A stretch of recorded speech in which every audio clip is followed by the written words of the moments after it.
Hello friends, வாங்க பச்சை மொச்சை கிரேவி எப்படி பண்ணுறதுன்னு பார்க்கலாங்க. இது வெரைட்டி ரைஸ்க்கு சூப்பர் காம்பினேஷன். சாம்பார், ரசம் எல்லாத்துக்குமே சூப்பராக இருக்கும்.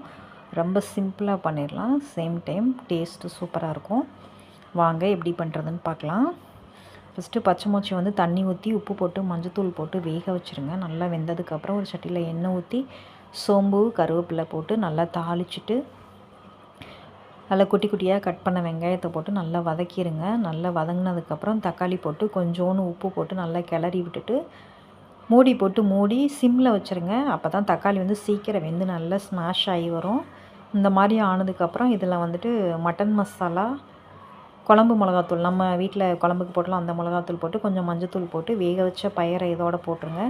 இதோட போட்டு நல்லா கிளறி விட்டு கொஞ்சம் நல்லா மூடி வச்சிட்டோன்னா அந்த மசாலா எல்லாம் ஒன்று கூடி நல்லா அப்படி கிரேவி மாதிரி ஃபார்ம் ஆயிருங்க.